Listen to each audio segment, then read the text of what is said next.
Hi Taurus! Kumusta po kayong lahat? Ngayon Taurus, maraming salamat po sa walang sawang pagsubaybay sa ating pong mga reading. And kung ikaw ay bago pa lang sa ating channel, mag-subscribe na po kayo at click mo na rin yung ating notification bell para lagi kang updated sa ating mga bagong upload. So guys, sa mga interested naman sa ating private reading, nasa description box below yung link ng aking Facebook, message nyo lang ako. Okay, so tignan natin.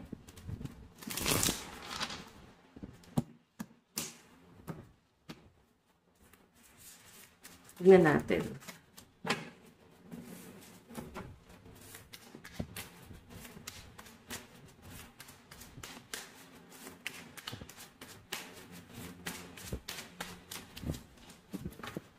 Okay, so Taurus, nakikita ko dito na parang may tuksong lumalapit sa'yo. Oo. Ito yung iba sa inyo case possible na in relationship, das para may ibang person na involved dito.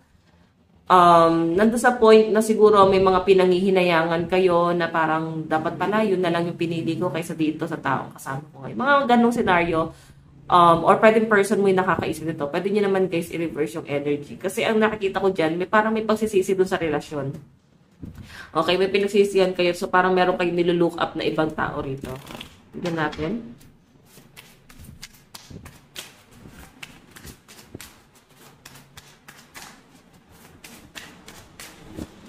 Meron tayong temperance. Okay, so parang ang cold na ng relasyon nyo ng person mo. Parang hindi na siya, guys, totally nag-work, no?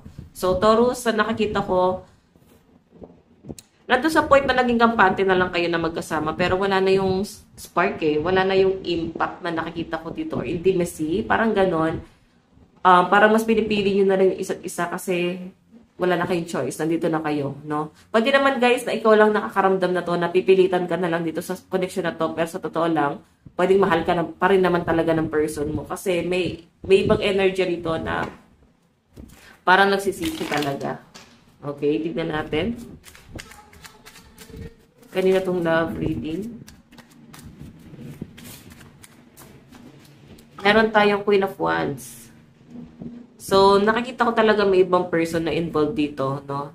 Parang nasa third party kayo. Bad luck. May nakikita ko dito na parang may maghahabol. So, pwede nangyari na siya sa past. May involved din, parang may paghahabol dun sa person mo. Kasi Queen of Wands. Change direction. So, parang may pag-iwas naman yung isa.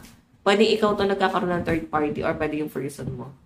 So, yun. Pwede naman guys na may pinagsiselosang iba. Titingnan natin. Kasi parang hindi ko siya nakikitang totally may cheating eh. Parang may frustration lang dun sa relasyon na parang gustong bumigay and may ibang tinitignan parang. Okay, tingnan natin.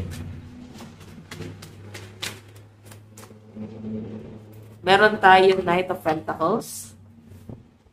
Isa sa nagiging issue nyo guys is pera. Isa sa mga nagiging problema nyo ng person mo. Oo.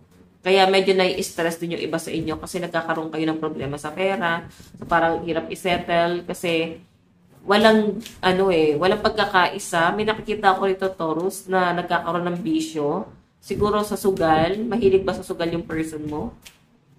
So yun yung nagiging isa pa sa issue rito. Pwedeng napigilan na akala mo yun lang pero mukhang nagiging magastos pa rin yung person mo guys, no? Yan ang pinakamahirap yung paglalaruan mo yung pera. Kasi pwede kang layuan yan. So, hindi ko nga alam kung bakit parang lumalaganap yung sugal dito sa lugar natin, di ba, sa Pilipinas. Maraming pamilyang pwedeng sirain ng sugal. So, pwedeng sugarol yung person mo at nasisira yung pagsasama nyo. Then, siguro ikaw nagkakaroon ka ng frustration dyan. Meron kang ibang taong nilulook up. Parang may mga frustration na dapat pala hindi ko na ito pinili. So, yan. Meron tayong Page of Cups. So, Taurus, sa nakikita ko dito,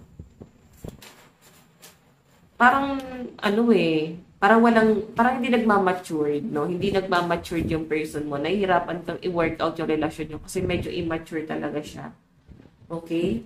So, iba sa inyo guys, posibleng nahihirapan kayong mag-adjust sa relasyon nyo kasi dahil nga sa problema, sobra kayo naapektuhan. Okay, so tingnan natin.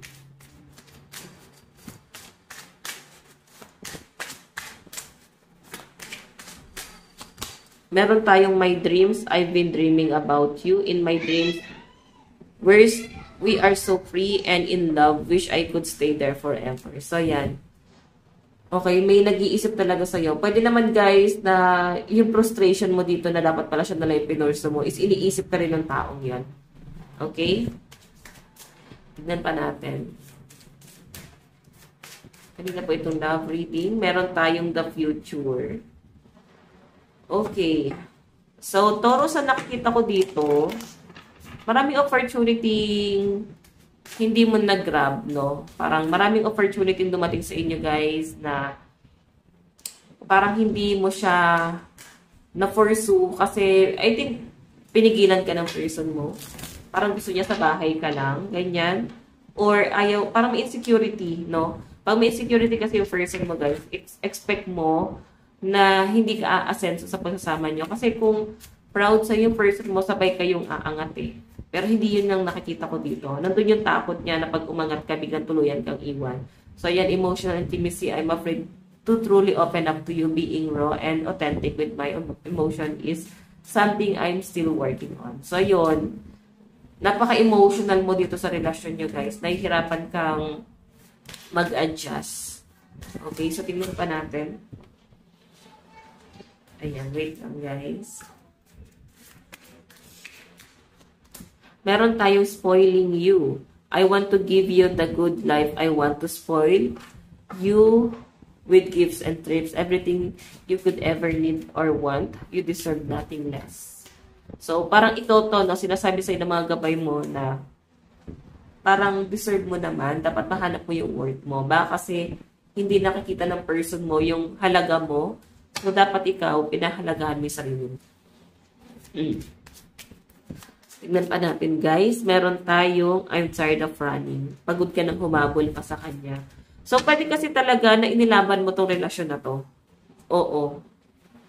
So, ganun talaga guys sa pagsasama. Sobrang stress ka dito sa pagsasama nyo, guys. Nahihirapan kang ayusin. Kasi sa totoo lang, gusto mo nang bumigay dito. So, yan, I'm tired of running. Napapagod ka nang humabol. Or si person mo yan. Message niya to eh. Pagod na siyang humabol. Pero ikaw kasi siguro nag-ano kayo eh, parang nagbaliktad yung energy. Pwede ikaw yung dati naghahabol. So ngayon siya yung habol ng habol dito. Na parang lagi yung pinapangako sa inyo na may babaguhin na siya, lalo na kung siya ay nalululong sa sugal, bisyo. So meron tayong I've been fighting a battle I can't win. Never siya nanalo sa inyo. Ayan. My love for you is stronger than ever. So mahal na mahal ka pa rin niya, guys, kahit minsan never niya na ihayag daw ang kanyang nararamdaman sa inyo. So, yan guys. Ito lang po ang inyong reading. Maraming salamat. God bless and love you all. Bye-bye.